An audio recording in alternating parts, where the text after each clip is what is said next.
اكيد عدى عليك اللحظة اللي حسيت فيها قد ايه انت متأخر عن كل حاجة حواليك، متأخر عن صحابك ومتأخر عن احلامك ومتأخر عن الحاجات اللي انت عايز تعملها في حياتك، وحسيت ان كل حاجة فاتتك وان قطر بتاع كل حاجة عدى وداس عليك. قطر الجواز، قطر الكارير، قطر الصحاب، قطر السفر، اي قطر، اي حاجة انت عايز تركبها عشان توصل لهدفك، حسيت ان هو داس عليك وسفلتك. واكيد حصلت معاك قبل كده ان انت مثلا في يوم عادي فتحت موبايلك بتسكرول، بتقلب انستجرام، بتقلب تيك توك، بتقلب على اليوتيوب، وقفلت الموبايل وانت مكتئب اكتئاب شديد.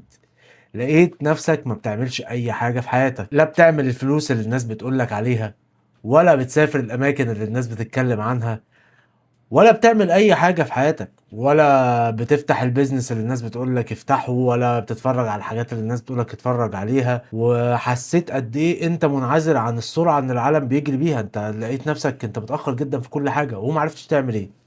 النهاردة هكلمكم على أزمة، هي أزمة وجودية بجد. يعني أنا نفسي أوقات كتير بلاقي إن أنا دايس على نفسي بسببها وضاغط على نفسي بسببها وبكلم نفسي بطريقة وحشة جدا بسببها. النهاردة أكلمكم على مرض العصر وهو المقارنات. للأسف مع الزمن اللي احنا فيه ومع الانفتاح اللي موجود في السوشيال ميديا، وان احنا بقينا كلنا داخلين جوه بيوت بعض وجوه اوض بعض، بقينا عارفين تفاصيل عن حيوات بعض، فبقى موضوع المقارنة ده الواحد ما بقاش قادر يسيطر عليه. انا بقى غصب عني وانا بقلب بشوف ستوري لواحد بسافر بره، بقارن ايه ده هو مسافر بره، انا قاعد هنا يا عم في مدينة نصر، ايه الزهق ده؟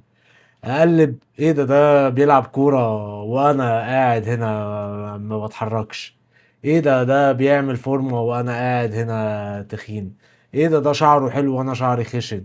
الناس بتعاني بشكل بشع من قصة المقارنات، وبالذات البنات. يعني تشوف واحدة شعرها حلو، واللي بتشوف واحدة حاطة ميك اب حلو، واللي بتشوف واحدة عاملة مناخيرها، واللي بتشوف واحدة عاملة فيلرز، واللي بتشوف واحدة عاملة بوتوكس، واللي بتشوف واحدة عاملة عمليات في جسمها. الواحد بيشوف كل حاجة ممكن يشوفها، كل الاوبشنز اللي ممكن يشوفها، ولو ما قدرش يسيطر على المقارنة اللي بتحصل في دماغه، الاوتوماتيك المقارنة اللي بتحصل في دماغه للحاجة اللي انت بتشوفها، لما بتشوف حاجة كويسة تقول ايه ده احسن، هتجيلك اكتئاب عنيف، وهتعيش حياتك تعيس بشكل بشع، وهتفضل طول حياتك كاره نفسك وكاره عيشتك وبتلعن الظروف وبتلعن كل حاجة حواليك، وشايف كل حاجة انت فيها مش كفاية، وكل حاجة انت فيها مش كويسة، وكل حاجة انت فيها شايف ان انت تستاهل احسن منها لان غيرك عنده احسن منها. كان في قصة كده كانت منتشرة في فترة، يعني قريتها عن طفل في حضانة.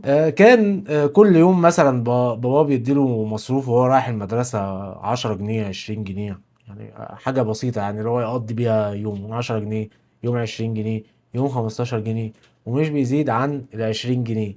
وجه في يوم باباه حب يظبطه ويروقه ويعمل معاه لقطة حلوة، وراح مديله 100 جنيه مصروف عشان الولد يتبسط بقى ويصرف على نفسه ويدلع حاله كده. الولد كان طاير من السعادة وحاسس ان الدنيا مش سايعاه، وحاسس ان هو بقى عنده الارض وما فيها، وان هو اي حاجة هيحلم بيها يشتريها، وان هو احسن واحد في العالم، وان باباه احسن واحد في العالم. وهما في البريك وهما بياخدوا الوجبة بتاعتهم وبياكلوا، بالصدفة عرف ان واحد صاحبه معاه في الحضانة بياخد مصروف يوميا 200 جنيه من باباه. الواد جاله اكتئاب شديد جدا وكره حياته جدا وكره باباه جدا اللي كان من كام دقيقة بيحبه، وكره ظروفه، وحس قد ايه هو معهوش فلوس، وحس قد ايه الدنيا قاسية عليه، وان الظروف مش مساعداه، وان الدنيا فشخاه، وكل الكلام ده. كل ده بسبب ايه؟ بسبب ان هو قارن.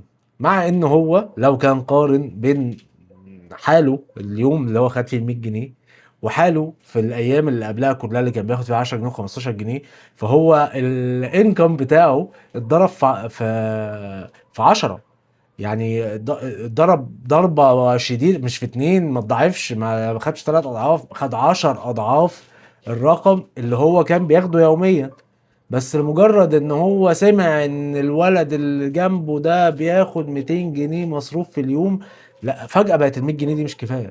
فجأة بقى اللي هو عايش فيه ده حزن وكآبة وتعاسة، وازاي انا عايش حياتي كده، وازاي اكمل حياتي كده. وكل ده حصل بسبب ان هو حط نفسه في حتة مقارنة من غير ما يبص على ظروف الشخص اللي جنبه ايه، حياة الشخص اللي جنبه ايه، مشاكل الشخص اللي جنبه ايه، حياته هو عاملة ازاي، ظروفه هو عاملة ازاي، ايه اللي مكتوب له ايه. كل الكلام ده هو ما بصش لكل الكلام ده، هو بص لاسبكت واحد بس من اسبكتس كتيرة جدا بتبقى في حياتنا كلنا. انا بقيت مؤخرا باجي اكلم نفسي بالطريقة دي، ان انا المقارنة اللي انا باجي اعملها دي انا بعملها مع فيلم.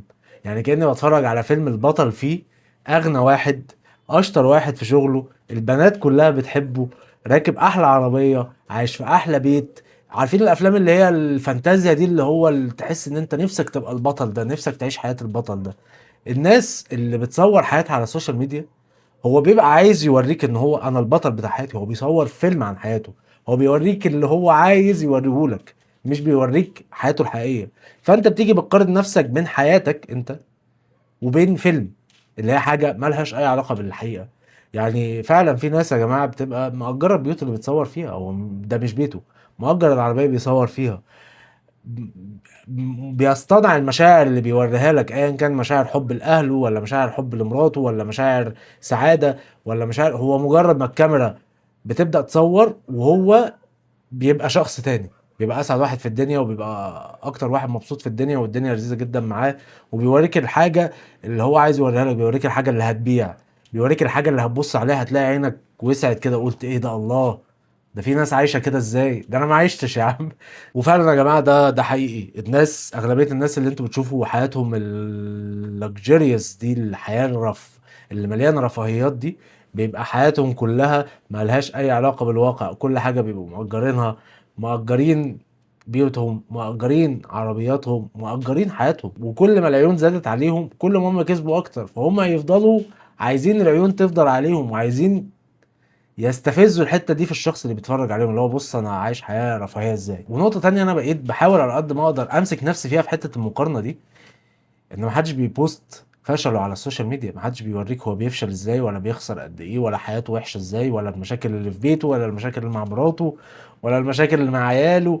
محدش بيوريك علاقته مع اهله عامله ازاي بجد، علاقته مع ابوه وامه عامله ازاي بجد، علاقته مع عياله عامله ازاي بجد، علاقته مع مراته عامله ازاي بجد. هو اللي هيوريك حياه زوجيه سعيده جدا، هيوريك تفاهم بينه وبين عياله، هيوريك ناس في الشغل بيحبوا بعض جدا وصحاب جدا، هيوريك شلل صحاب بيحبوا بعض وخايفين على بعض وبيهزروا، قعدتهم كلها ضحك وهزار وغنى وسفر، وايه الشله الجامده اللي انا نفسي ابقى فيها دي.